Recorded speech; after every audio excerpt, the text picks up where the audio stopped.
Fill her up. You're listening to the Gas Digital Network. Conceive, believe, achieve. Shut the f*** up. And new undisputed UFC middleweight champion of the world, Michael the Count Bisping. This is Believe You Me on the Gas Digital Network. All right, welcome to another episode of Believe You Me. It is, well, we're not saying the day, are we, Lewis? Because this is a surprise bonus one. Well, yeah, I mean, but you wouldn't even have to say that much. We could have just, hey man, it's Wednesday or Thursday. Look at this, it's another show. It's Evergreen Day. Yeah, it's the day that, here's what's really happening. Hey guys, hopefully nothing happened in the past 2 days in MMA that's really interesting, because guess what? We're not fucking talking about it today. Let's do what Lewis calls pull back the curtain. I'm flying to London later today, so we're doing an episode which we will release later in the week, but we're hoping. That's very distracting, Lewis. I see you playing with your Kamagachi or whatever the hell you call it. It's not a Kamagachi, it's a Kendama. Don't you disrespect the ancient art of Kendama. Oh my God, Kendama, Kamagachi. Jeez, get a grip. It's very annoying. I'm trying to focus here, trying to do a podcast, and you're not even listening. You're blatantly not looking. You're not looking at me. You're focusing on the Kamagachi, okay? I don't like it, baby boy. I'm just saying, I fly to London, so we're doing this one, and if it releases later in the week, and some massive news happens, and you're like, wow, you didn't talk about that. That is why. But Lewis, please go back to your Kamagachi play. It's not a Kamagachi, it's a Kendama. And I'm only playing with it because you specifically said one more video like this on my Instagram, because I posted a very amazing trick. First of all, a revolver into a Kendama flip, or Ken flip, sorry. Revolver. Oh, yeah. Well, I was going to say, hold on. You sure it wasn't a Ken flip? Because, in my Kamagachi studies, oh wow, I'm super impressed right now. Yeah. For the audio only listeners, Lewis is playing with what appears to be a wooden spoon and a ping pong ball on the end of a piece of string. It really is for a mentally handicapped child. It's what you'd give with him to sit in the corner of a room to keep him busy for 3 hours so he doesn't bang his head against the wall. Give him a steel pan and a wooden spoon to bang it with. And there you go. And there's Lewis, cackling. I wish I was that funny, but he's highly amused. Put it down, Luis Gomez. Louis J. Gomez, you son of a bitch. Turning me into a bloody school teacher here. My God. Eyes forward. Pay attention, sir. Oh, shit. Welcome to the show. Believe you me, baby boy. Second one, we've been very consistent. I know people were complaining for a while, but guess what? We fucking are back. Really what that means, anytime we're consistently coming out with 2 a week, it means that mine and Michael Bisping's other businesses are really slowing down. Things aren't that good, and you're going to see a little bit more of us. So that's not true, because you, Mr. Bisping, brand new car yesterday. Congratulations. Oh, that's right. Well, no. Hold on. You're going to digitize me with the clapping, okay? You don't even need to talk. The clapping alone will digitize me and send me into another dimension, Lewis. I don't think that's true. I can't mention it. You can. Okay. Go watch. Well, no, it's okay. No, that's not good podcasting. Stop. Let me talk. You said I got a brand new car. You implied that I got a brand new car. I never said the words brand new. I said, I got a new car to me. But you take that and you try and twist it into a negative, like, oh, look at Bisping in his half mansion getting a new car. I didn't. I downgraded, Lewis. Before you want to start and talk to me about a douchey car choice and all the rest of it, I downgraded. I don't need flash cars. I don't need material objects to make my life better, okay? So I'm downgrading. Well, I mean, so you got a used car? Yeah, I did, yeah. Yeah, you got a problem with that? That's just kind of embarrassing. I feel like you could have just not let anybody know that you're the fucking former UFC middleweight champion of the world. You're a legend. You're a Hall of Famer. You should not be getting used cars. Some other man had his ass in your car seat. That doesn't feel weird to you? Lewis, it doesn't feel weird to me at all. No, I'm a grown man. I'm an adult of the world. I don't need, as I said, material objects, shiny objects to impress people. I'm happy with me. I have inner peace, okay? I don't need those cars. The what was it now? So we've been in a weird quandary for a while because we had this Range Rover. When I coached the Ultimate Fighter season 9, I was bought a Range Rover by Dana White.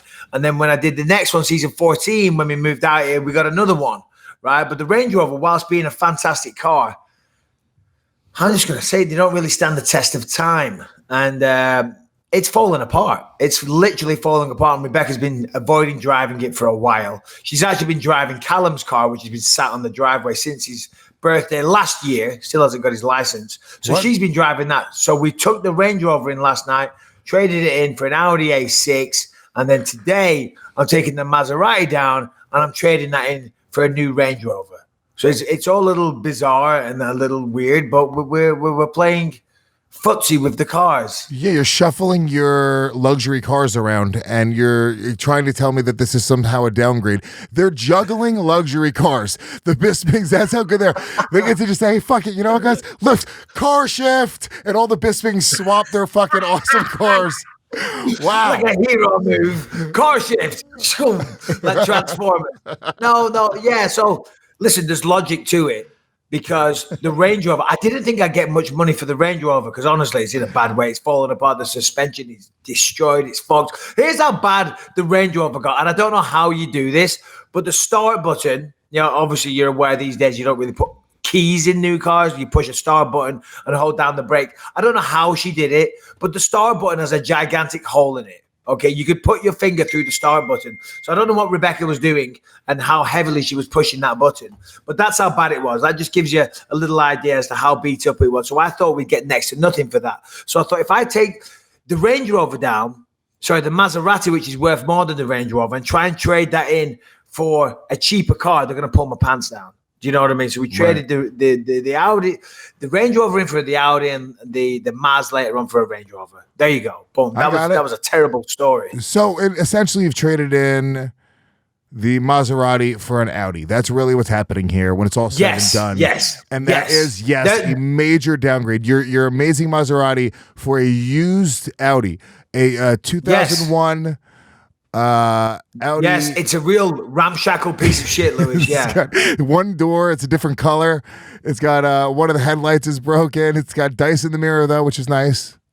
Yeah, what's the issue with this car you're describing? It sounds exactly like the car my dad used to drive. Seriously, we used to have an old Rover V6 and a V8, and I don't know why, my dad got a red one and he got a blue one, and then something happened and there was an accident, and he switched out the boots or the trunk, as you guys say. So the blue car had a red boot trunk, and the red car had a blue trunk. I don't know why he did that, but there you go.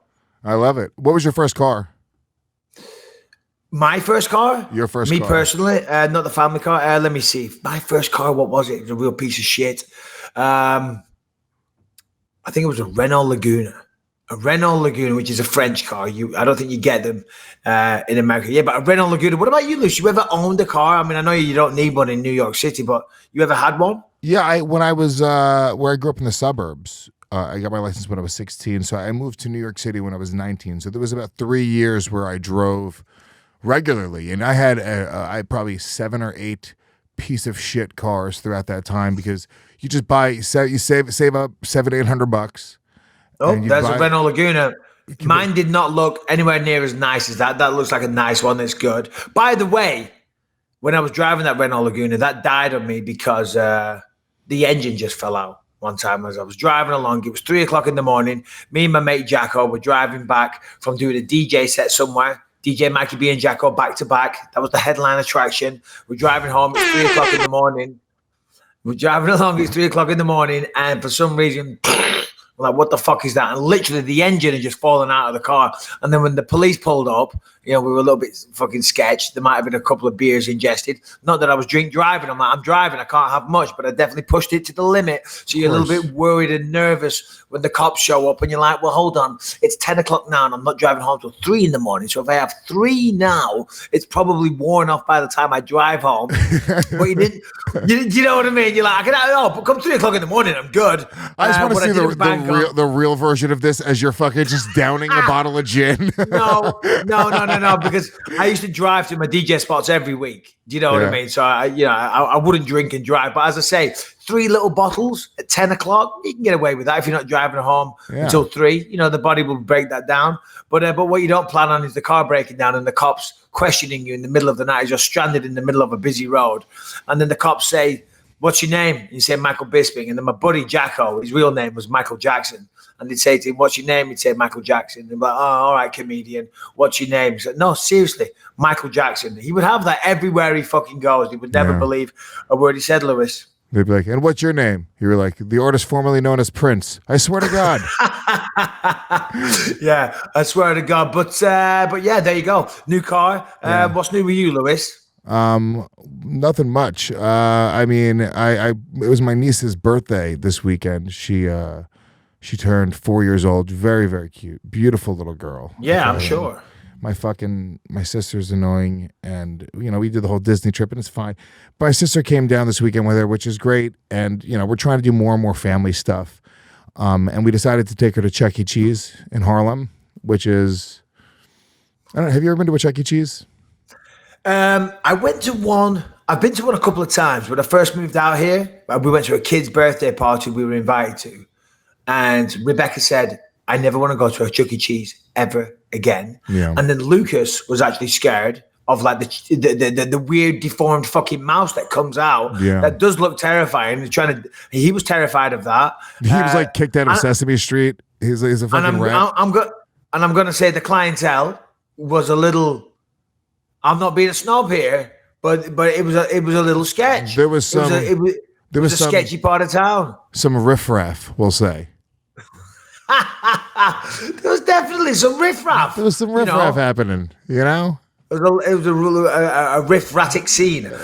Tell me about your experience. I feel like you've got a story brewing. I did. Well, first of all, it's a little different. So you probably went to a Chuck E. Cheese in Orange County, and even that crowd was a little bit riff-raffy, You can imagine. It definitely was. Hey, and before you start, it was a riff-raff blend of white people, of brown people. I don't see color.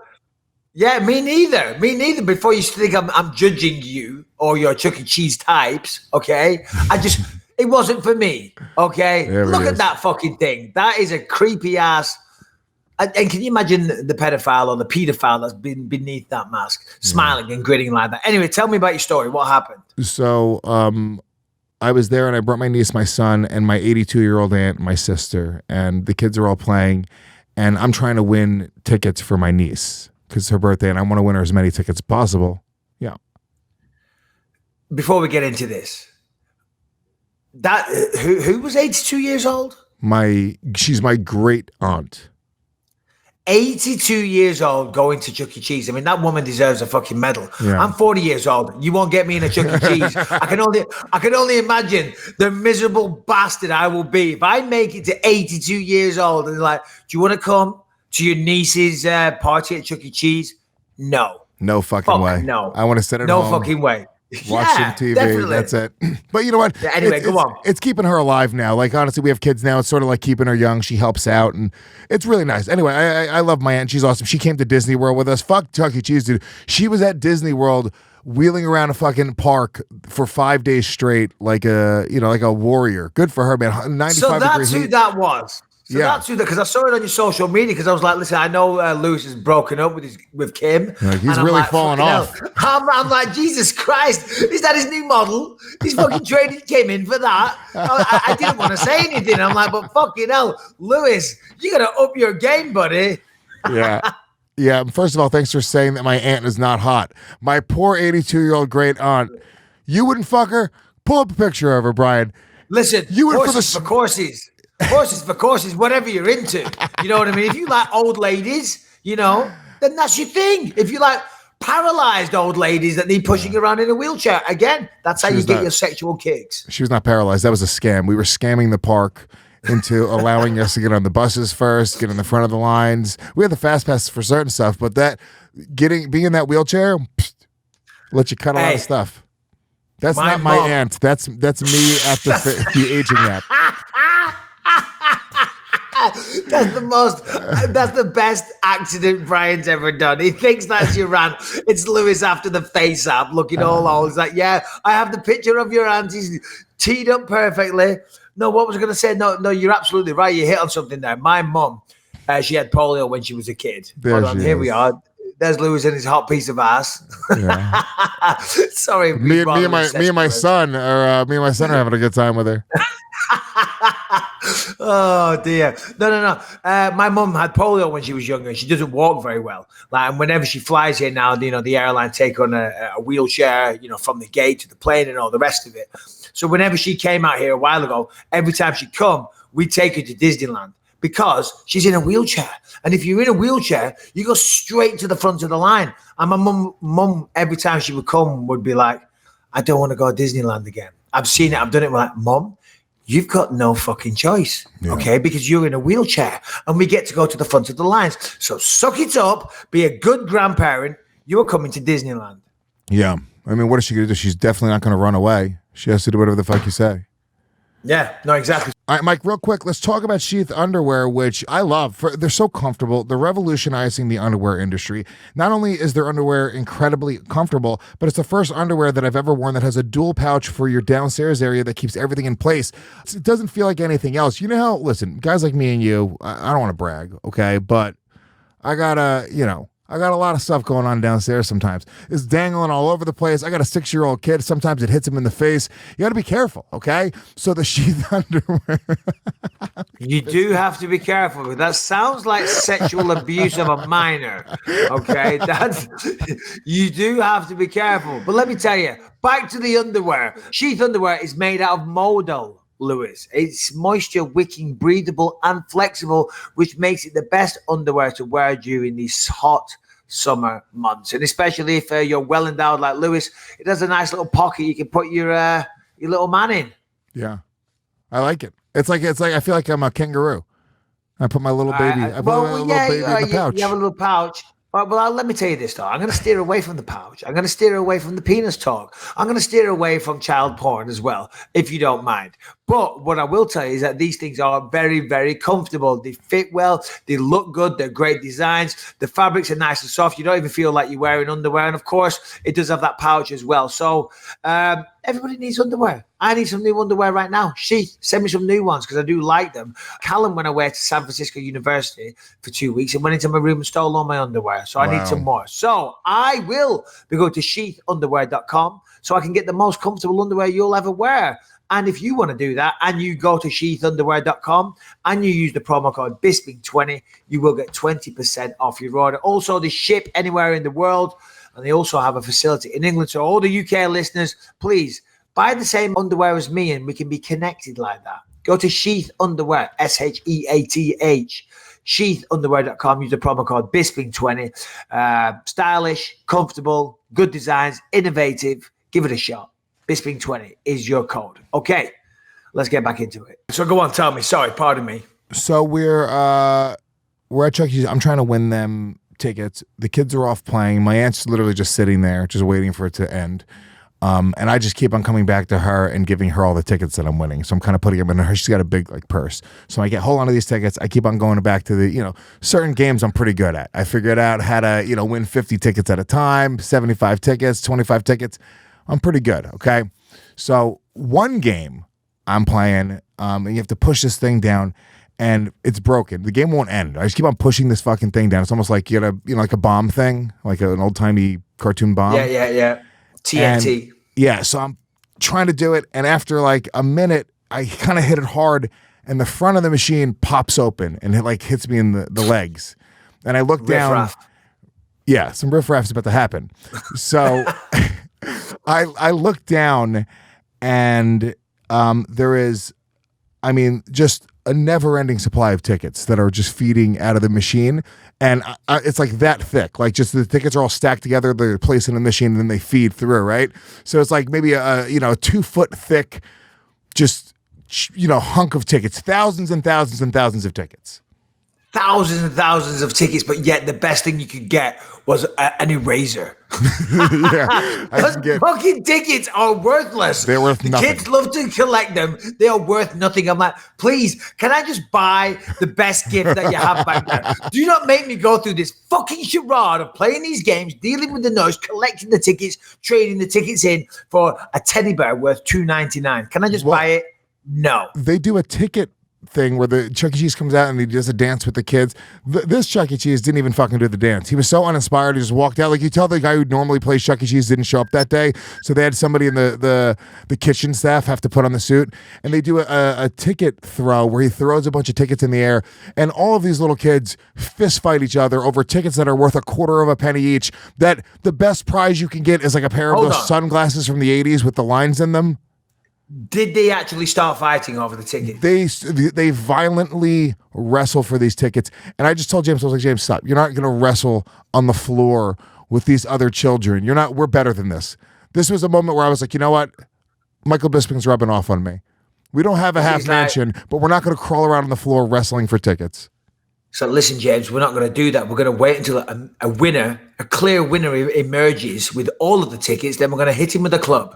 Okay, and we're just going to take him off him. We're not going to wrestle multiple riffraffs. Anyway, so go on. Crazy. Carry on. So as I give my son that lesson, then here, smash cut, the machine pops open, and I look at all these tickets I see. I'm talking about so many tickets. And I look around, and I'm like, you know what? I bet you I can take some of these tickets.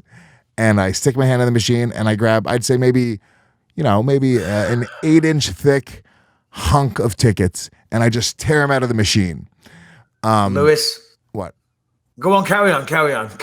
I don't mean to interrupt again. No, it's okay. Apologize. No, it's okay. I like being interrupted, actually. It's the difference between me. I will save my judgment for the end of the story. Oh, yeah, it gets worse.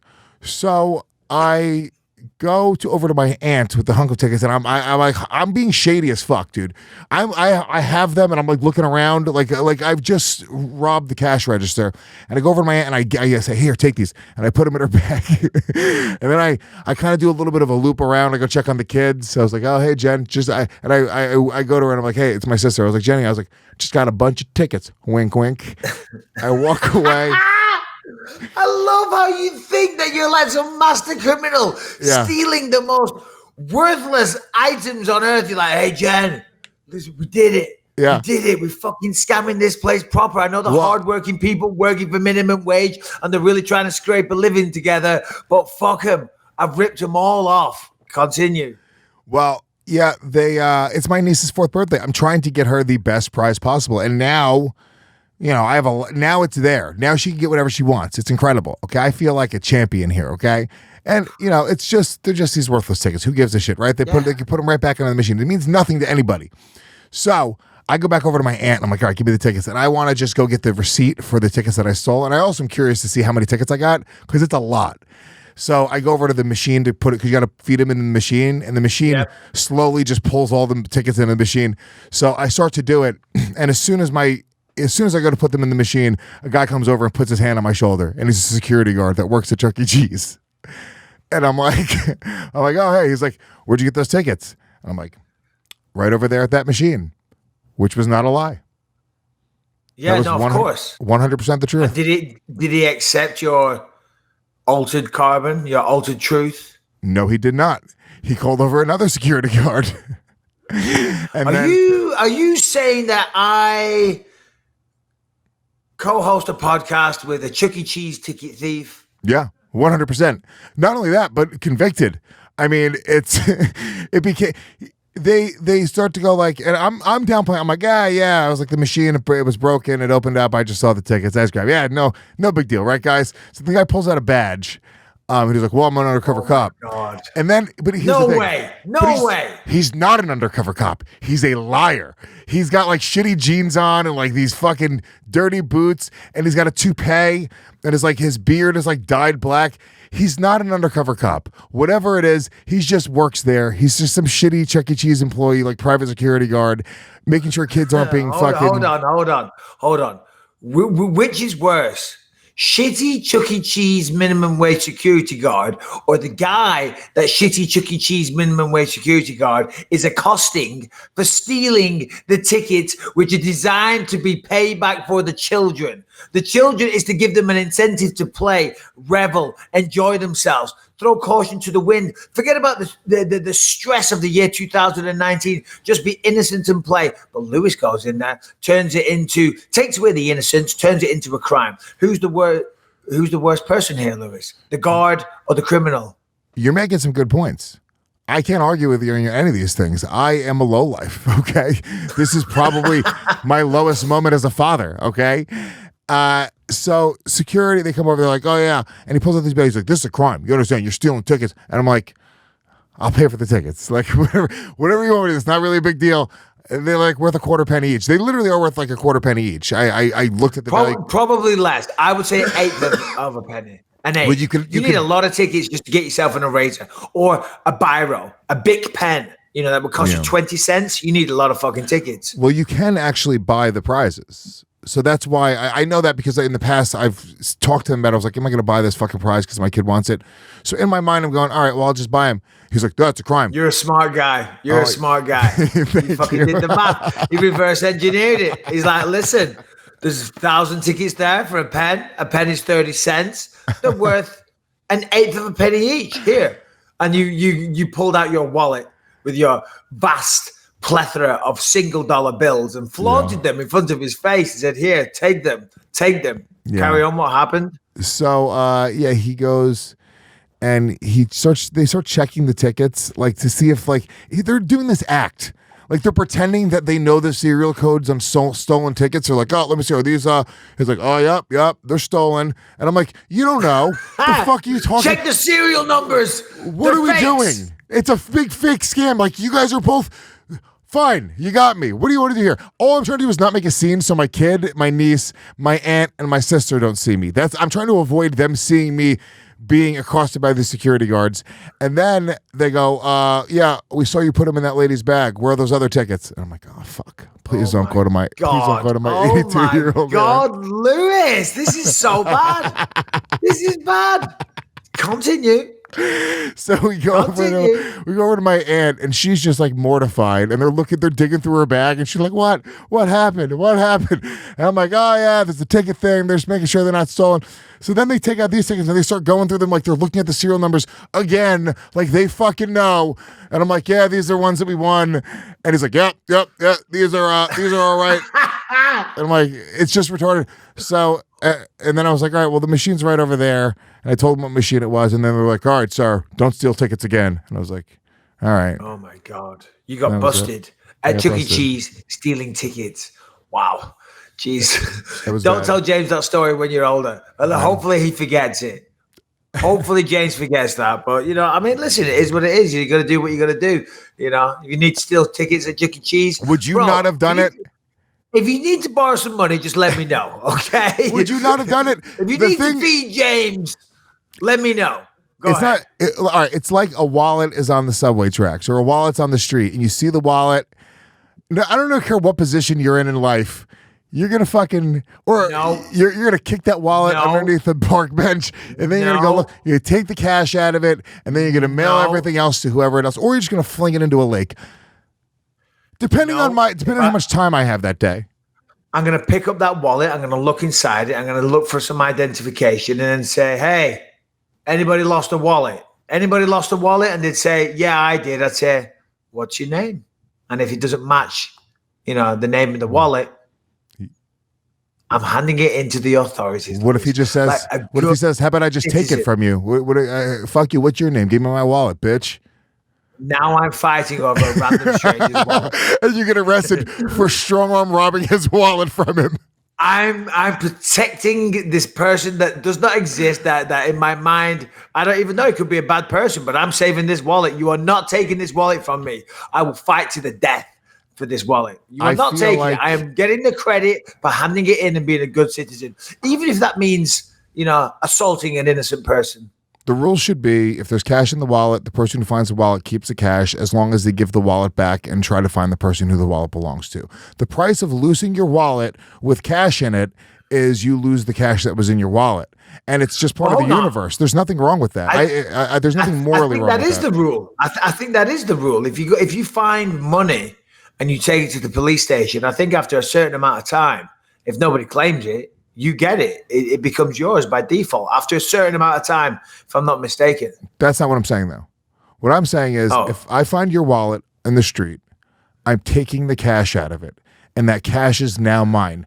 I don't give a shit if it's $4. It's not that I need the money. I am now being paid for returning your wallet. You now have to pay the price of the universe says you don't get that money now. Maybe I'll donate the money. Probably not. Possession is 9/10 of the law. This is what you're banking your whole argument on. I don't even know what the fuck you're talking about. But but you're saying, listen, possession is 9/10 of the law. I found it. It's now mine. Therefore, even though you lost it. Again, who is this person? Who have you become, Lewis? I don't give a shit. You know, this is where I was raised. You're stealing from keys. You're stealing wallets from innocent people. You know? Dude. God, man. Yeah. Carry on. To this day, Mr. Bisping, if I'm in the supermarket, to this day, it doesn't matter. It's who I am to my core. If I'm walking around a supermarket with... I eat. Yes. I eat in a supermarket. I eat and I take snacks. I definitely go every time I'm in the supermarket. Every time. You know, there's like near the fruit and veg part, there's always like, they sell like nuts or chocolate malt balls and stuff like that. They're always in like a little container. You're meant to buy like a cup. I always go there and get a little handful. I'll open a protein drink. I'll walk around. I'll drink it. Back in the early days, I'd open a sandwich. I'd get a Diet Coke. I'd have a chocolate bar for some dessert. I'm having a 3-course fucking meal on Tesco's, right, which is a supermarket in England. That was in the early days, Lewis, when money was tight. No, to this day, I still try. Anytime, if I go to 7-Eleven, I'm buying things, whatever drink I'm drinking, I'll pretend. I keep it in my arm, and I pretend that I forgot about it. If they don't go, oh, hey, what is that from here? I just walk out with it every time. Every time. Did you ever, this is back in the day, when I'd go shopping, do the big weekly shop at the supermarket, and like the most expensive item, put it right at the front of the cart or the trolley, right at the front, and just like not say anything and hope they don't see. You know, if you had like batteries or something, and expensive items, just a fucking small little thing, keep it down there, you know, and not say anything. You know, and if they do say something, you say, oh shit, oh sorry, my bad, I didn't even see that, I'm having a bad day, or I got a text. On my other podcast, we have fans send in scams based off of these types of things, just little easy things that you can get away with. There's a lot of great ones out there. You know, it's a good one. You can go to like Starbucks. No, go to Target. Well, I know a lot of Starbucks scams. I know a bunch of Starbucks scams. I know. Yeah, I've heard you talked about them on this one. I heard you talking about on the other one. I don't listen to a lot of, the podcast, but I listened to one for a minute. I'm like, he's talking about the fucking Starbucks scam again. Yeah, I love the Starbucks scam. There's like 5 of them. I know a bunch of them. This is a different one. This could be any. Tell me the Target. Any department store, Target, whatever. So what you do is you go and you buy the 2 sets of sheets, like the most expensive sheets and then the least expensive sheets, but the same color, okay? And then you leave, and then you take the least expensive sheets. Switch the prices up. No, you don't No, you buy them both. You don't switch the prices. You leave, then you take the less expensive sheets and put them in the packaging for the more expensive sheets and return those for the money back. So then you get really expensive sheets for really, really cheap. Yeah. A few things. It's dishonest. It's cheap. It's kind of cringe. There's hardworking people that are being made to suffer.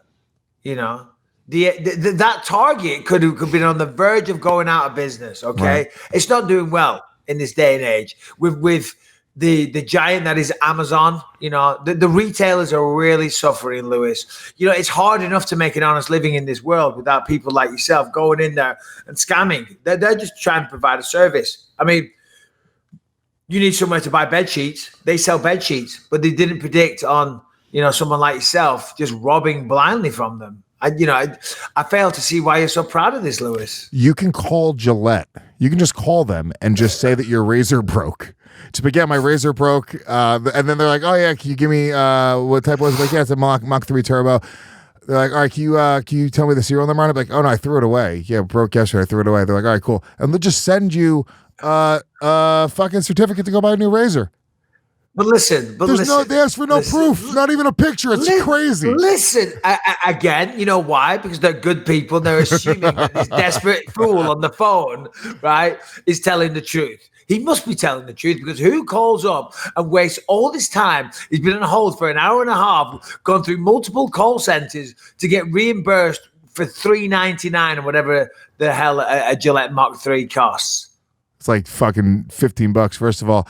And oh, did you say you need a brand new waterproof, life-proof phone case for free? Wow. Go on, carry on. If you just go to the Lifeproof website and you fill out the little the form, their warranty form, they just ask you for the location where you bought it. That's it. That's the only proof. You can just pick any location. Doesn't even matter. Just choose a location that sells a Lifeproof case, and then for the $5 shipping, they will send you a brand new $100 Lifeproof case. Luis, I'm in the retail space these days. I'm holding up a copy of my book, which goes on sale on Thursday, Quitters Never Win. If every person had your attitude, they would find some way to scam me. And all this hard work, this blood, sweat, and tears, many, many evenings, writing into the early hours. You know, the sun was still shining. The sun was coming back up, you know. But me, I was there toiling away with a quill and some ink, writing in small hours. A feather pen, yes. With a candle. Dip, dip, dip, dip, dip, dip, dip, dip, dip. Yes, okay, that's how I write. That's my process, okay? But all that hard work will be for nothing, because you and your crew, your cronies, you and the cronies will be out there stealing. Well, you know what? Devising a plan to cheat a fair man. He's trying to make me cry. Fuck him. This is the difference between me and Michael Bisping, though. I say steal the book. Okay? I say if you get an opportunity to find that book for free and you don't see a clerk looking over your shoulder and you could pocket that book, get away with it. It's not going to hurt Michael Bisping's bottom line. You think he's going to give up the half mansion or his Audi? Oh, I can't say Maserati anymore. It doesn't sound as good. God damn it. Yeah, exactly. See, that was part of the reason. I was aware that Maserati was kind of a douchey car. It's a fucking beautiful car. It's still on my driveway right now. I pulled up last night. I'm like, oh, God, I do like the Maserati, though. It's a beautiful car. It's an off-white. It's all blacked out, black wheels, black lights, everything. It looks fucking sick. It does. But it's obnoxious. It's loud. You start that engine, it's fucking ridiculous. You go over a pothole and the tire pops. It's a nightmare. The maintenance is a lot of money. Services cost an absolute fortune. So I'm like, you know what? You know, let's just downgrade. And also an Audi is a beautiful S6 car. Quattro. It's a beautiful car. 2017 Audi S6. It's very, very nice. You know, so there you go. Everybody listening, if you want to go and steal from retailers, which is called thieving, if you want to do that, be a criminal, be like Luis, go ahead. Go listen to the Real Ass podcast. We have a lot of scams. If you guys want to learn how to scam, guys, I am all about taking down the man. You can get a free Gas Digital membership if you're slick about it. There's easy ways, baby boy. Screw the system. Hey, hold on a minute. I wasn't going to mention this.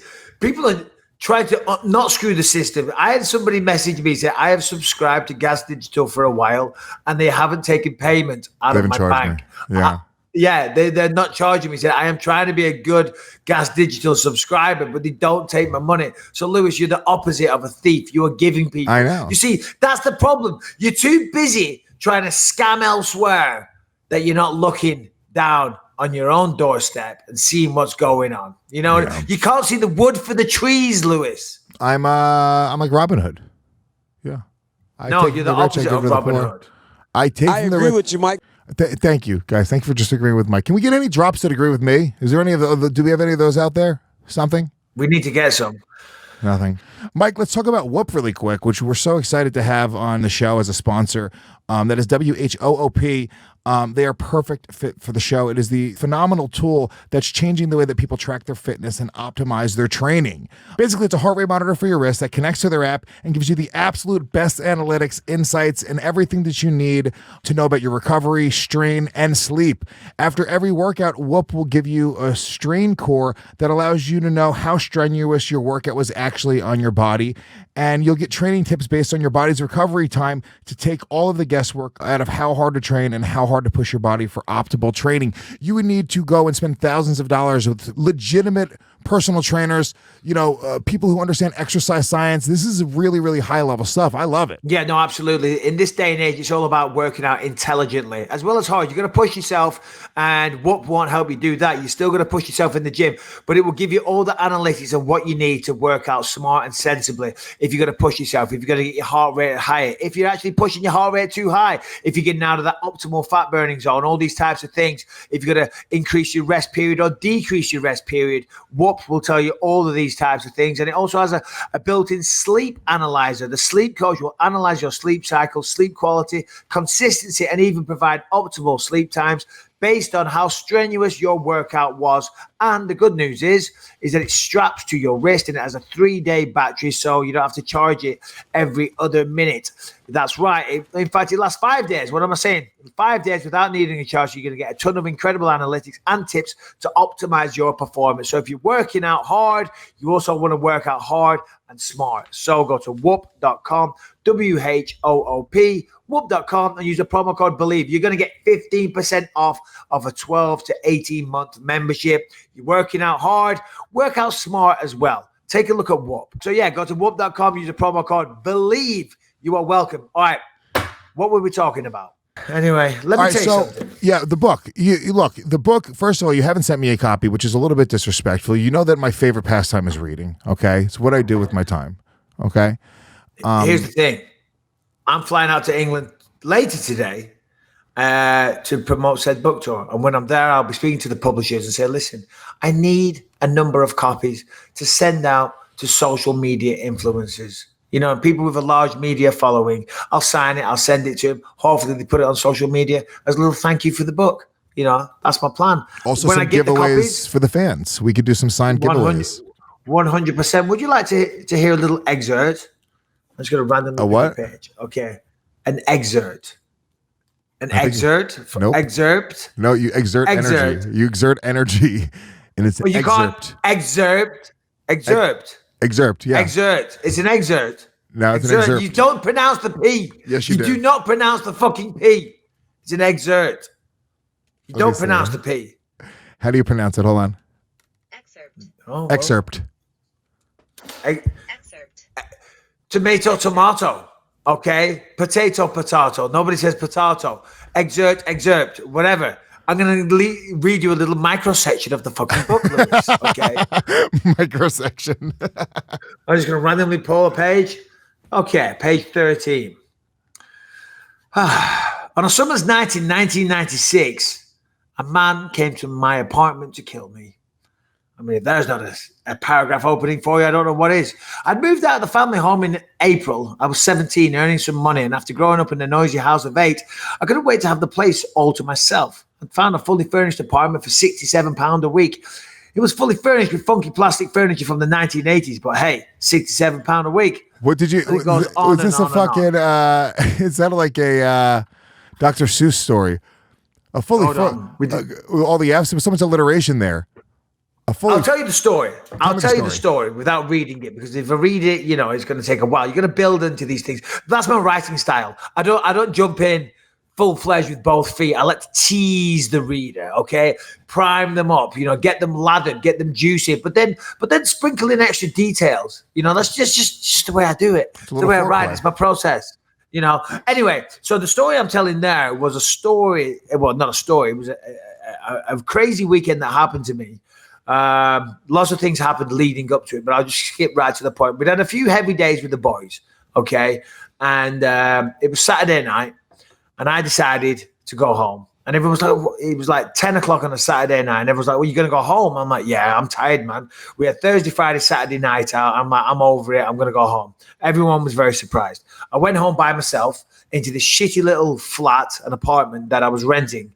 And it was behind a fruit shop. It was a house, but the front of the house was a fruit shop.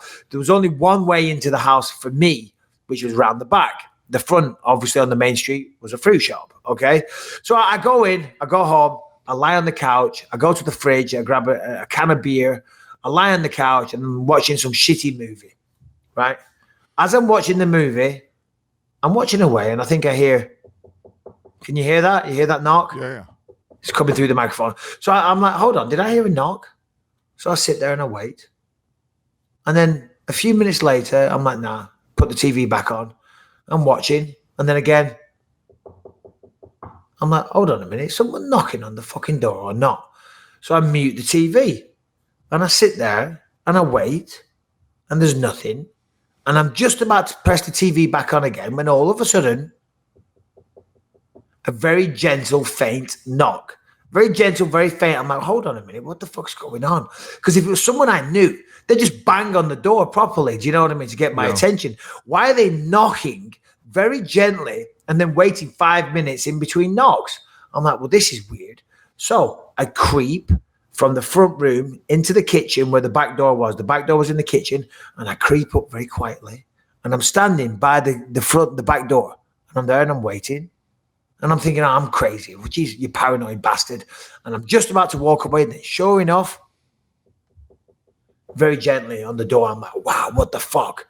Somebody is on the other side of that door in the middle of the darkness of night, right? Gently knocking on my door and then waiting 5 minutes in between, right? What the hell is going on? That's creepy, right? It's terrifying. It sounds like out of a scary story. Yeah.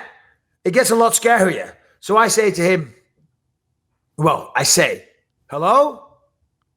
And I hear back, hello? Like a muffled hello. I'm like, who is it? And they say, John. I'm like, John? I'm thinking in my mind, John. I don't know a John. I say, John who? And they go, John. As if like, it's John. I'm thinking, so in my mind, I think, oh, well, it's John. So I unlock the door, open the door. As I open the door, I get sprayed in the face with CS gas, mace you would call it, right? Whoa. I get sprayed in the face, right? I fly back. I'm 17. That's the way, also a little side note. That's a legitimate sales technique. I've done sales in my life on the phone.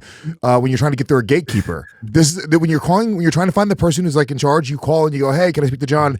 And they go, "Who's this?" Like, it's Lewis. Like, Lewis. Just tell him it's Lewis. That's like a technique to break through. Could this also be one of those scams where here's what you do? You don't take it back. You just go to the house when they open the door. You spray them in the face with CS gas and then you sexually molest them. It's a really good way of getting sex, okay? It's another one of Lewis's scams. Yeah. That didn't happen to me. I was not raped. So anyway, I think, oh, it's John. So I open the door. I get sprayed in the face with CS gas, right? It's all in there. It's all in there, baby boy. So I fall back. I'm rubbing my eyes. I'm like, doing Jean-Claude Van Damme out of Bloodsport.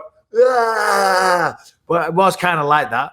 And then I look, and there's a guy standing there, black boots, black combat pants, a black bomber jacket, and seriously, no exaggeration, on my children's life, what I can only describe as a black Ku Klux Klan hood over his head with 2 circles for his eyes and 1 circle for his mouth.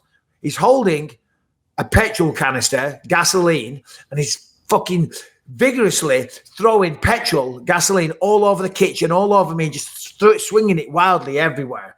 I'm standing there. I'm like, what the fuck is going on? So I'm screaming, who are you? What do you want? And he's just standing there like a maniac with his teeth clenched going, throwing petrol everywhere. And I'm fucking terrified, right? Now, looking back in hindsight, not the computer. Looking back in hindsight, I'm in the kitchen. There's a knife block in every kitchen, right? But I wasn't thinking straight. I was 17. I've been sprayed in the face with CS gas. I've got petrol being thrown everywhere. I'm fucking terrified, right? So I'm like, what do you want? What do you want? And they just carry on throwing petrol. So I run into the kitchen. Out of the kitchen into the front room. I think I'll call the cops, right? So I run into the kitchen. I pick up the phone and I got 999. And the cops answer. I'm going, hello, quick. Please send somebody to 88 Borderlands. 88 Borderlands, please, someone's trying to kill me. And they go, sir, calm down. Do you want fire, ambulance, or police? I'm like, for fuck's sake, all three. Somebody is trying to kill me. They're trying to burn me alive in my house. And they're like, sir, we can't understand you. Calm down. I'm like, what the fuck? I'm getting nowhere here. So I hang up the phone. But by the way, the whole time I'm on the phone, the guy stopped swinging the petrol around and he's just standing there looking at me, staring at me, right?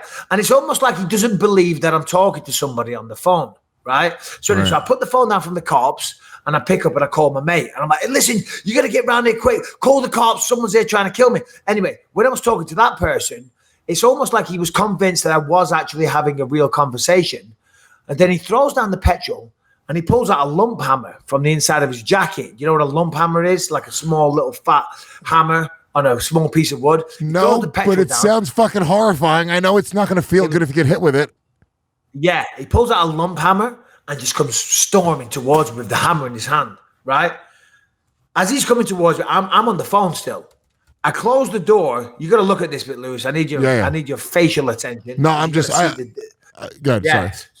You know, he comes forward. I'm on the phone, right? As he walks forward, I shut the door. But the door is it's like a door from the 70s. It's a wooden frame and it's a giant piece of glass, right?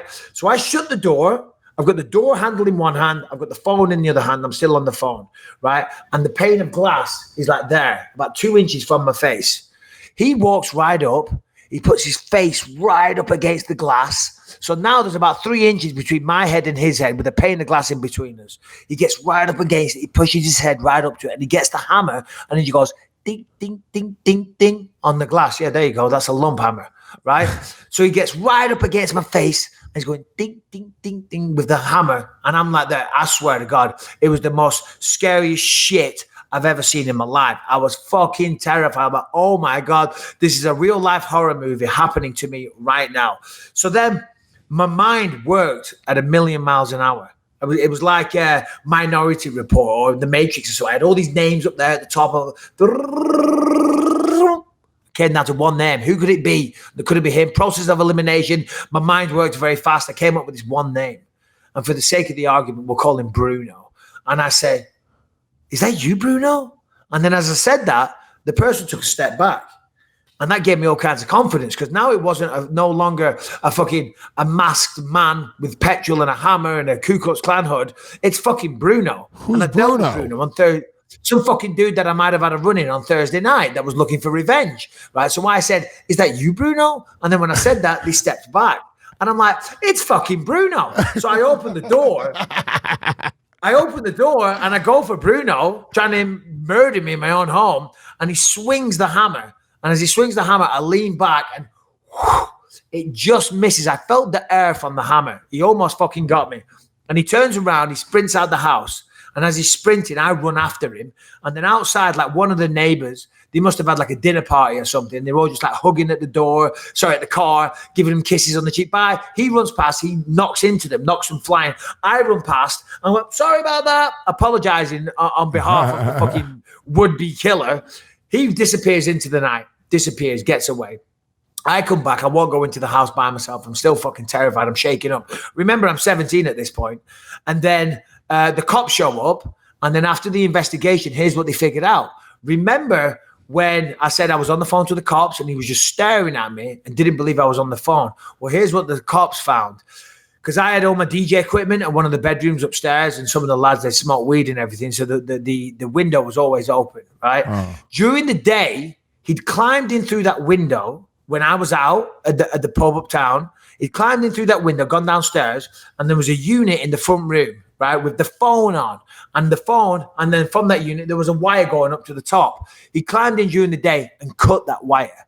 He thought he disconnected the phone, right, so that he could come in, set fire to the building, and I wouldn't even be able to call 999, and I couldn't escape through the front because that was a fruit shop, right? But what he'd done, he disconnected the fucking doorbell.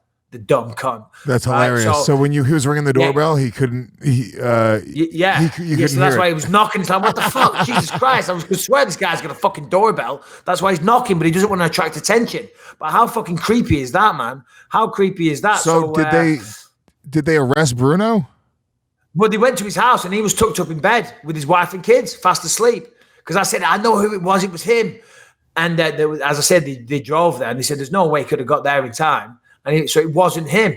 And I said, well, why do you think that happened? They said, well, whoever it was, they come to your house to do this, right? There was all kind of backfiring on them, you know what I mean?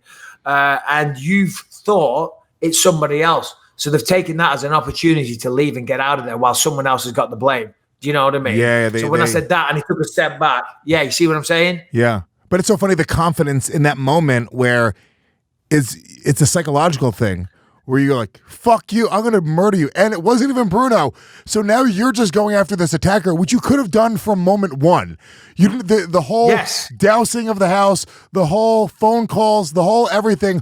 All of that could have been avoided because you could have just went after this guy and probably gotten him to run away from you because he was a pussy, obviously. But...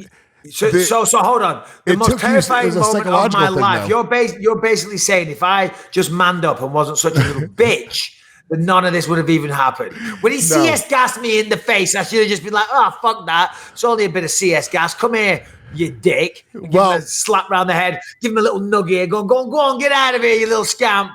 But you get what I'm saying, though. It is really like, it's an interesting thing what confidence does and like just the weird psychological thing. So, that's a fucking... because I mean, one of your phrases that you use that I do like, perception is reality, right? So at first you're like, hold on a minute, this guy, I've got a fucking psycho here, that like a trained killer, a murderer. So you're terrified, but then in your mind you think it's someone else behind that mask. And you're like, hold on, all fear goes, and you just go at the guy. When it turns out in reality, it wasn't who I thought it was at all. But poor Bruno. Yeah, there you go. That's one little segment. Okay. They woke up Bruno in the middle of the night. His wife was terrified. He already got beat up by you on Thursday night. He was already embarrassed by you. That motherfucker beat me up Thursday night, and he's got the audacity to send the cops to my house on a Saturday. I've forgotten about that. I'm trying to lick my wounds and just move on with my life. You know, I asked for it. I started the fight. Michael finished it. But the motherfucker's got the nerve to send the cops to my house on a Saturday night. I'm just sitting in, trying to watch America's Got Talent or Britain's Got Talent, and this prick's messing with me still. I find it embarrassing. Yeah. So anyway. I'm on Bruno's side. Fuck Bruno. Okay? Bruno's dead. No. What happened? He killed himself. After all this, he finally killed himself because Michael Bisping shamed him. Unfortunately, the person that changed his name, his real name isn't Bruno. The real name, he is dead. He actually did kill himself. No, which he isn't didn't. a laughing matter. Yeah, he did. It's very, very tragic. Oh, he had some mental health issues. That's why we ended up having an issue on this Thursday night, because he kept like ripping his top off and just running across the street at me like a madman, right? And then getting into me, and I'd be like this, like thinking, "Fuck me, I'm gonna fight," and then he'd get in my face and go, "Ha ha ha ha," and run away, or not run away, just walk off laughing after making a fool out of me. And he did that again one night. He came running at me, and I just, it was wrong time, wrong place. But yeah, there you go. And you can read like stories like that in Quitters Never Win. And by the way, that's at page 13. The whole book isn't about stuff like that. The book is about saying, here is where I was going wrong. Here's where my life was headed. I was headed down the wrong path. And I was able to turn it around, Lewis. What, baby No, boy? that story was fucking awesome. Don't say, oh, just so you guys know, the book's a bunch of horse shit and some fucking believe, achieve, conceive shit. No, it's all badass stories about just fucking being doused in gasoline. It's like Die Hard in a book. It's an action movie, guys. That's what you're getting. Every page is more hardcore than the other. I'm just saying that I'm not proud of that. But yeah, you're right. It reads like a real life action hero novel. It's like, who wrote this book? Michael Bisping with his feather and his ink quill? Or was it Michael Bay, the hottest action director on the market? I mean, this is some serious shit right here. That's great. I wish somebody would animate that story. If there's any fans that can animate, I'll tell you right now. Well, that would be really. What? Well, for one, it's going to be in my documentary. Never That's mind. one of the Don't stories. do anything with the story. And secondly, a friend of mine who's an Oscar-winning director, seriously, he won an Oscar. He wanted to make a short about that, and he did a treatment on it and everything, because he was like, "That's a great story." Yeah. And he wanted to do that, which we never got around to doing. Because I'm writing the movie myself, so I'm saving that as a scene in the movie. Because you got to understand, that was fucking terrifying, man. To sit there, turn the TV down, and wait, and then the little knock, and then wait again a few more minutes. You're like, wow, the hair stands up on my neck just thinking about it. It was a crazy one, Luis. And that you think that guy was actually trying to kill you, though? Do you think he was trying to scare you? He was trying to, or do you think he was going to fucking light a match and kill you? And that was that? Yeah, I think he was trying to light a match, because he tried to light the matches. But he was snapping because he was kind of worked up and nervous himself. I swear to God, he pulled out matches and tried to light them a couple of times, but they snapped. And then when I ran to the phone, that's when he stopped like doing what he was doing and just stared at me and watched. But yeah, I think that was his plan. If the phone line wasn't working, it would have been the perfect thing, because in his mind, he was like, this is going to be like a horror movie. Watch. I'm just going to stare at him as the phone's not working and watch him freak out over it not working. But you're actually on the phone.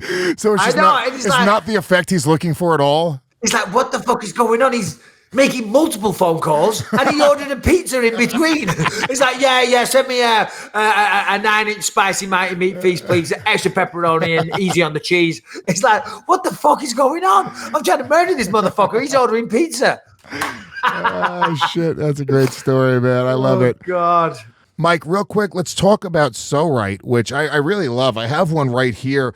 It's the perfect tool for releasing tension in your body. It's basically designed to give you the same type of deep tissue massage that a personal massage therapist could give you, and you do it right at home. If you guys can actually see the video right now, we had Harrington use the So Right massager because he's got a lot of tension. With the amount of stress working with this show, it's gonna get you after a while. So you can see it right there, how easy it is to use. Even Harrington can use it. Yeah, I mean, look at him. He's flopping all over the place. It looks like a dead fish dying, but no. What is he doing? He's working on his psoas. Yes, the psoas connects your back to your hips. And if you sit for too long at a desk, start to feel tension in your lower back. That's your psoas. So we want to make the psoas so right. Yeah, that's right, baby boy. That's what we're doing. It's an incredibly versatile tool. It was designed to mimic the way a massage therapist would use their body to massage a client, as we said, and with peaks that mimic the forearms and corners that mimic the elbow. So the So Right lets you target any muscle in your body that feels tense, making it the most versatile self-massage tool on the market. I see you having it there, Luis. Yeah. Tell me how much you love this thing. I love it. And also it mimics the elbow. So if you want to be like Leon Edwards, you can just take it and just boom, crack people in the side of the head with it as well. And it works as a perfect weapon. On behalf of the people at So Right, I want to say that when you use it, you will not look like Harrington, and do not double it up as a weapon of assault. I'm seeing here in the copy that it says, yes, do not assault people with it. But what you can do with it is reduce muscle tension, increase circulation, prevent injuries, and add to your range of motion while never having to get some creepy massage ever again. And no, in all seriousness, I take it everywhere I go. Throws in your suitcase, super easy. I'm on planes all the time. I get off, I'm super tight and my back hurts and all that type of stuff. Lie on the floor, find those little juicy spots with the So Right, and the edges do mimic elbows and forearms and all that type of stuff. And you can work those kinks out, work out those knots, and feel a lot better. So if you want to give it a try, pardon the pun, you got to try So Right. So if you want to have a better workout or more productive days at the office, get rid of all that muscle tension by going to SoRite.com, PSO-RITE, PSO-RITE.com. And if you use the promo code Bisping20, you will get 20% off. SoRite.com, promo code Bisping20. Okay, where were we? It is. Fuck. All right. So do you want to do a quick plug while I run to the bathroom, and then we'll get into some questions or something? Yeah, we should get some questions. Because I really need a pee. I do apologize. All right, guys, if you love the show, go to our iTunes page right now. Leave us a 5-star ranking, positive review. Subscribe on iTunes if you're an Apple user. Obviously, you can get the latest 15 episodes there. Also on iTunes, Google Play, Stitcher, and everywhere else. Go to our YouTube channel. Subscribe there. The YouTube channel is growing tremendously, so make sure you guys keep on going there and subscribing and writing great comments. We really love all the positive feedback. Maybe we'll start picking a funniest comment of the week. Maybe I'll do that. Harrington, find the funniest comment on last week's, on the last YouTube episode. We'll give him a little shout out because I do like funny comments. We appreciate the fucking the fans. You guys are really creative and great and just full of positive energy. And last but not least, you love the show. Every episode that we've ever done is available at your fingertips on demand at gasdigitalnetwork.com. Every episode of this, Legion of Skanks, Real Ass Podcast, all my other shows, the entire on-demand library.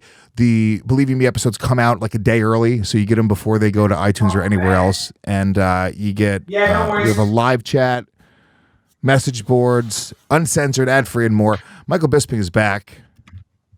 There he is. So yeah, we'll get to. Was there any worthwhile news stories in MMA? It really wasn't, right? What was the biggest story that you put on there, Harrington? The one I told you earlier, you said you were falling asleep. It was Leon Edwards' comments about Jorge Masvidal. It wasn't the story. Whoa. It was you. The way your cadence. It's boring. Rude. Yeah, general presence. No, let's not pick on Harrington. What did he say? Let's give Harrington his moment. What did he say, Harrington? I am actually interested in what left elbow Leon said. I'm hearing myself back pretty hard right now, though. FYI. You sound good on our end, FYI. Okay, FYI. It's really annoying to hear himself back, but now it's stopped, FYI. FYI, it's really good to know that. You're heard loud and clear. FYI, we'll make sure it doesn't happen again. Over, Roger that. Stand by for takeoff. Okay, come on. What's Masvidal and Leon Edwards saying? Okay, so basically, Masvidal said, he's got no shot at fighting Leon Edwards. Edwards responded, he's making every excuse in the book. Every time I ask for the fight, he's got another excuse. It's always no because of something. He's a journeyman of the game. He's on a run of 2-2 in his last 4 fights. I see him as a journeyman who's had 2 lucky wins. He's going around demanding things like he's done something. Why won't he prove to everyone that he's one of the best fighters in the world? He's talking like a gangster, so stop running off, stop making excuses, and let's make this fight happen.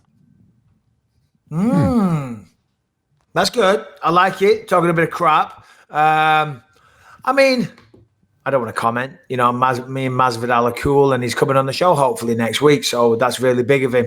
I mean, I guess Leon's just doing what he can to try and get that fight. I think that's a good logical matchup for both people. We talked about this on the last show, so we won't get into it too much. But yeah, I like it. What do you think, Lewis? I mean, yeah, is there truth to what he's saying? Yes, it's not lucky wins. I mean, Masvidal's a monster. I really do compare Masvidal to you. I just think that he's sort of hit his stride right now.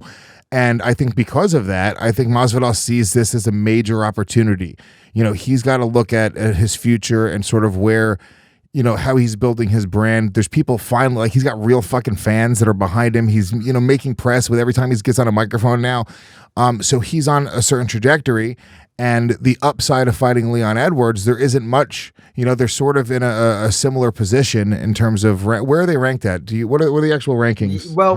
Well, I'm not sure about that, but I'm just looking at Masvidal's last 7 fights here. And, his last 7 fights was a win over Ross Pearson, decision, knockout over Jake Ellenberger, knockout over Donald Cerrone, split decision loss to Damian Maia, no shame in that. Yeah. Decision loss to Stephen Wonderboy Thompson, again, no shame in that. Knockout of Darren Till, knockout of Ben Askren. Yeah. I see what Leon's saying, but I don't necessarily agree. But I hear what he's saying. He's trying to get that fight. He's trying to poke the bear. He's trying to get him to react and get him emotional and say, you know what, fuck it, let's fight. So I understand what he's saying there. And if you're Masvidal, I kind of like it. Do you want to take that fight if you're Jorge Masvidal? Because I understand why he doesn't want to take the fight. It's not about not wanting the fight. It's about he's got an opportunity now. He's got kids. He's got the trajectory is like he's got a huge win over Ben Askren. Ben Askren's just a bigger star than Leon Edwards. He's not even deservedly so. Leon Edwards, what he's done and being 8-0 in his last 8 fights. It's incredible. Ben wasn't fighting anywhere near the level of competition. It just is what it is. Ben was a major star, and that knockout was so 5-second knockout against a big star like that with huge social media presence. I mean, he's right there right now. You lose to Leon Edwards, you're at the back of the line. It's a very, very long line back. Yeah, so the thing is, I mean, of course, Masvidal's not scared. Which is weird to think that we were talking about it. Well, I was talking about it with such venom, and now it seems that we're all fucking hunky-dory and in love. But it's true. Masvidal's not the type of guy that's scared of a fight, much like I wasn't. A real fighter, guys that fight, properly because it's just who they are in their DNA. They're not scared of a fight. But now he's in a position to where he's got a chance to make some real money, because in terms of, Leon's calling him a journeyman. I wouldn't say that either, but he's been, one of those guys, a mid-card level fighter, very, very good fighter, tough guy, but kind of a mid-card, and he hasn't made, I don't know, but he probably hasn't made crazy money in his career. He's probably made a good living, you know what I mean? But he hasn't been a part of those big, big paydays. Now, because of his last 2 wins, and of course, because of his personality, and he's very marketable and all the rest of it, and 2 fucking massive knockouts, he's in a position now where he could possibly, either fight for a title, which is huge, which he's never done before. So he could fight for the title, get pay-per-view points, and possibly be the champion. Or he's also making the play for a McGregor fight, which would probably be a massive payday as well. Or you say, fuck it, I'll take on anyone and fight Leon Edwards, which I'm not saying that's a bad thing for him to fight Leon Edwards, but I'm just saying from his perspective and being somewhat denied those massive paydays throughout his career, you could understand why he's not jumping off a cliff to fight Leon Edwards on another fight night main event, which is a really tough fight for Masvidal. Yeah. And it's a tough fight for Leon Edwards, but it doesn't have the monetary reward that a title fight or a big, big name would right now. You know what I'm saying? And it's almost a compliment to Leon Edwards. It's not like it's not a walk in the park. You go, I got to play my cards. Even if you think you could beat anybody with a head on their shoulders, I'm sure Masvidal seems somewhat like a bright guy. There's a path to victory for Leon Edwards to beat Jorge Masvidal. He knows that. He knows that there's a way he could lose that fight. So he's going, well, wait a minute. I'm in talks for title contention. I'm in talks to fight Conor McGregor. Let me explore these options. Let's at least look at these before I commit to a Leon Edwards fight, which, by the way, makes a ton of sense. I completely get from the UFC's perspective and from the fans' perspective why that fight should be made. But from Masvidal's perspective, fuck that, dude. I'm trying for a way bigger fight. Well, I totally agree. And what I'm thinking of, I can't help but draw parallels to, and I was getting a lot of shit off people on social media for it at the time. I was trying to get that George St. Pierre fight. Yeah. And everyone was like, whoa, you need to fight someone else. I'm like, hold on a minute. I did agree to fight Robert Whittaker and Yoel Romero. Whittaker won that fight, and then he got injured. And then I injured my knee. But I'm not going to lie. I was looking for that George St. Pierre fight all fucking day. Why? Because he's a box office superstar and you make a lot of money. And I was the champion at the time. And it's kind of a similar thing. He's like, listen, is Leon Edwards probably the logical next fight? Yes. But is that going to give me the financial reward that I'm looking for? Probably not. So there comes a point where you got to turn off the fighter inside you and turn on the businessman a little bit. You got to switch caps here and there. You just got to be smart. You're not always in this position. It's also not, you guys are. It's not like he's. I'm running from Leon Edwards to go fight some. No. He's trying to go fight some of the baddest motherfuckers in the world. I mean, there's no. Well, he's trying to fight for the belt. Tougher fights. You're not ducking somebody. He's like, I want to fight. Yeah, and he was like me. I'm trying to fight the greatest of all time. Okay, that's never lost a fight, and the Benjis do only losses. I'm not being a pussy here. I want a hard fight, a tough fight against a name, against a legend, real fucking money, and make some real money though. Yeah. I get it, dude. You gotta play that game. That's what it's all about. We can sit here and talk all the shit we want, glory, fucking everything we do. At this point, once you once you have a family, especially, you cross that threshold. Now it becomes, well, with all things considered, I want to be tough and I want to be cool and I want to be a badass. But the most important number one priority is putting food on the table, making sure that my kids have a future, making sure that I give them the nicest things possible. And you put your ego aside, or you should put your ego aside. And the guys that don't put their ego aside for that, I think there's something wrong with them. Yeah, no, for sure. I mean, I'm just looking at Masvidal. And far be it from me to speak for Masvidal. I don't know where his head is right now, but here's just another thought that occurred to me. Of course, everything we just said, I agree with what you said. And he's 34 years old now, which isn't an old man for the fight game, but it's not a young man either. You know what I mean? He's probably, when you're in your mid-30s, you're like, shit, okay, I've done this for long enough now. I've played around at this. Now I want to get serious about it and make some real fucking money.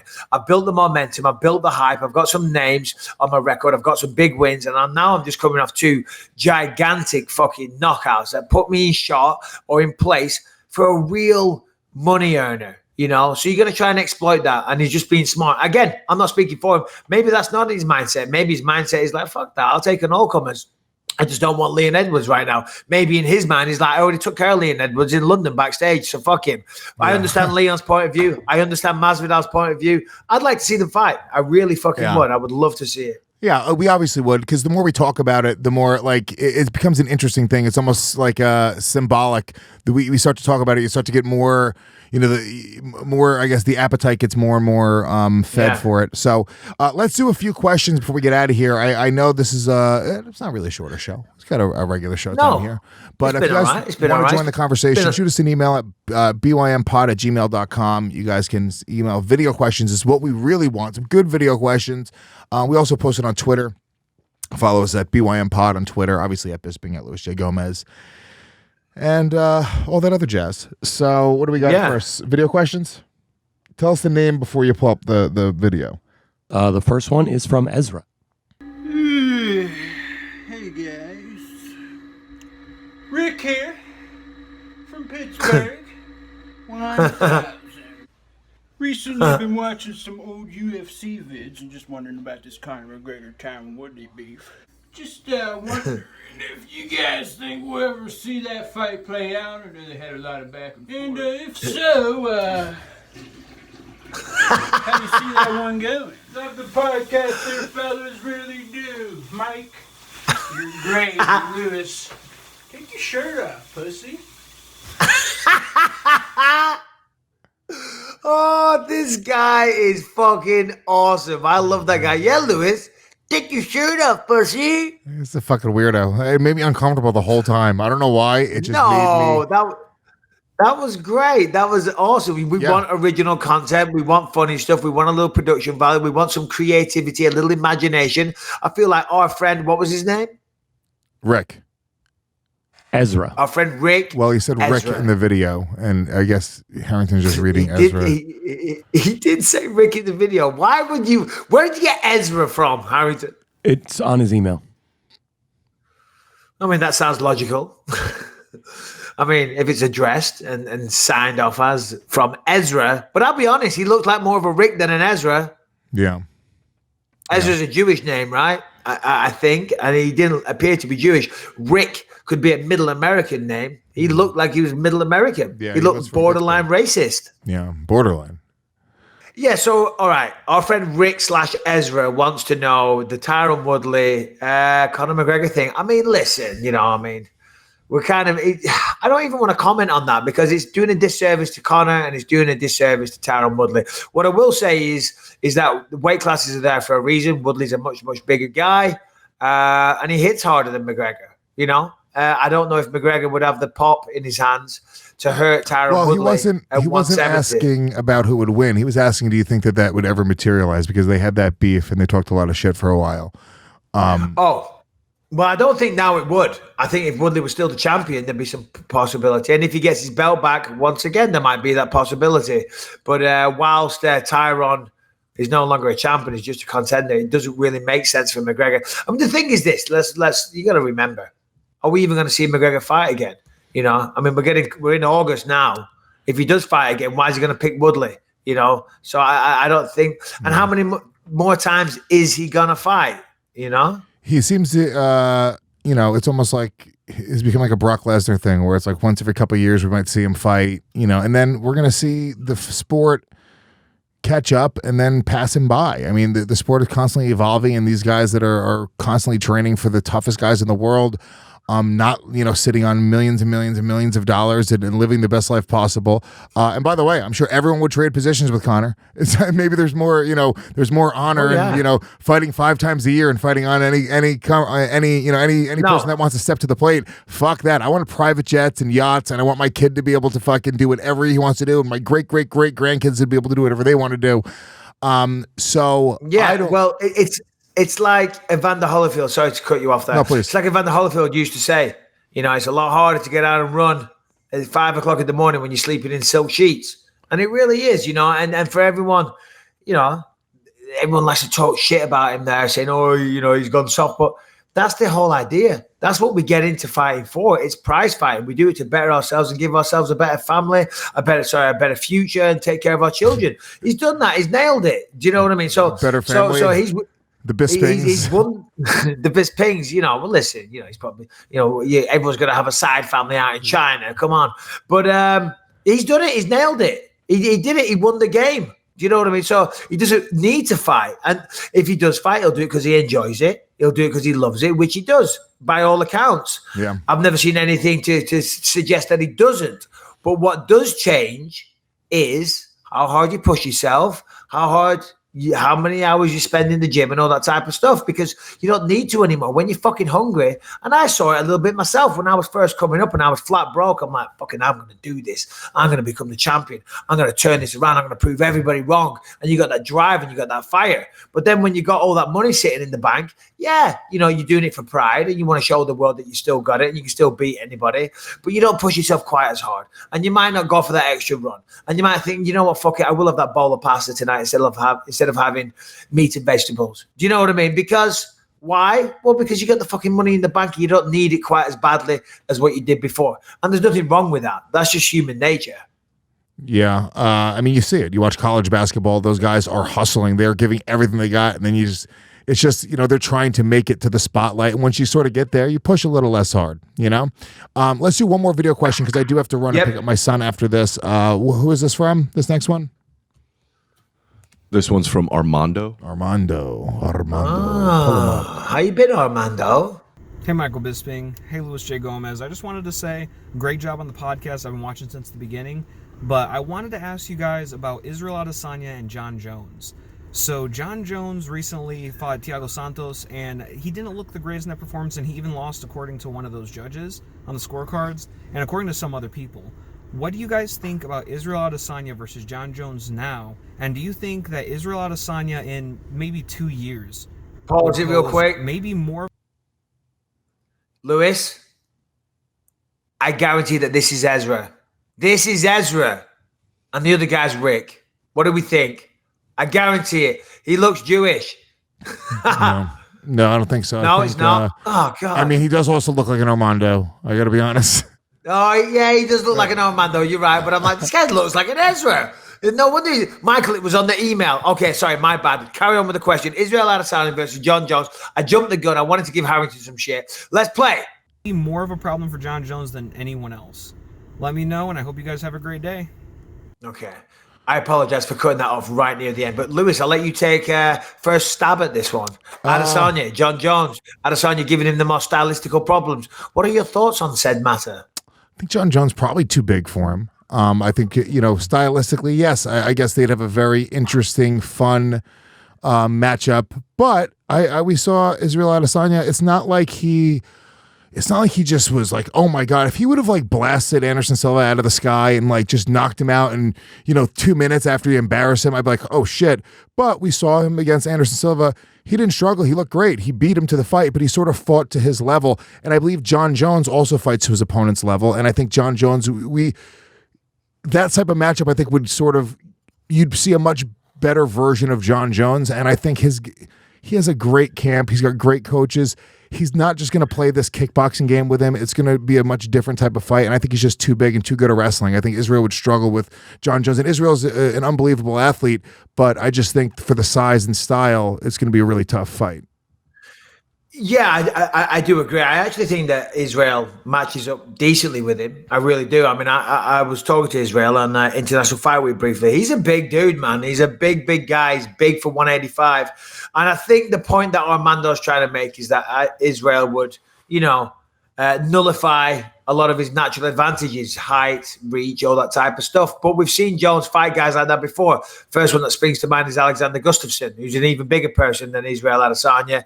And Jones found a way to beat him twice. I like what Israel's doing. I like that he's calling out John Jones. The fact that he's even being put in the same sentence as him is great marketing. It's a great strategy, you know, calling out the biggest, best name possible. I mean, that's awesome. I applaud that. And who knows, the fight might happen down the line. If Adesanya beats Whittaker, which is a very possible outcome, you know, then you might see Jones versus Adesanya because Jones is running out of good competition. You know what I mean? So that might be a fight that happens down the line. And I can see Israel giving him problems, you know, but it wouldn't be fair of Jones to sit here and say, I think Adesanya would beat him. But I think it'd be a good fight. I think it'd be more competitive than what people think. Yeah. I agree with your point. I think he does fight to his level. But I think it'd be a pretty close fight. And I'd see it. I'd pay for it. I'd buy that pay-per-view. So to Armando's point, I think 2 more years it would be a better time. Not now. I think if Israel has the experience of he wins the title, defends the title, he's just the absolute top of his game. I'd want to maybe see that fight. Then it's a different question. The way the sport moves and the way guys look, year to year to year, it's a very fast moving sport. The guys you look at like tape from guys 5 years ago, 5 years before that, like you can actually see the difference in the level of athleticism, the way they move, the way they put it all together. There's not one-dimensional fighters anymore. That's gone. It's like completely gone. Like everyone's a great wrestler. Everyone's a great striker. It's very rare you see a guy like Ben Askren is sort of like stands out as being a guy that it doesn't have like phenomenal striking, but his wrestling is that good. That's very rare anymore. So it would be interesting to see. But a couple more years for Israel Adesanya, he might be at that level. He might do it now. Who knows? I'm just saying, based off what we've seen, John Jones has been able to beat everybody, and Israel's somewhat green compared to him. All right, we got to wrap this one. 100%. Exactly. We'll wrap it up there. We've been going for a fair bit there, so go on. What do you want to say? Well, I was going to say real quick, we do have a fight Saturday night. We're not doing another one before then for sure. So do you want to give some quick picks for the main and co-main? No, I don't even know what it is. I'm not fighting it. I'm not going to be there. I'm at every fucking event. I'm not even thinking about it, baby boy. No, do you know what I mean? I'm not involved with this one. I don't want to know. I don't want to see it. I don't want to hear about it. I'm having a fucking...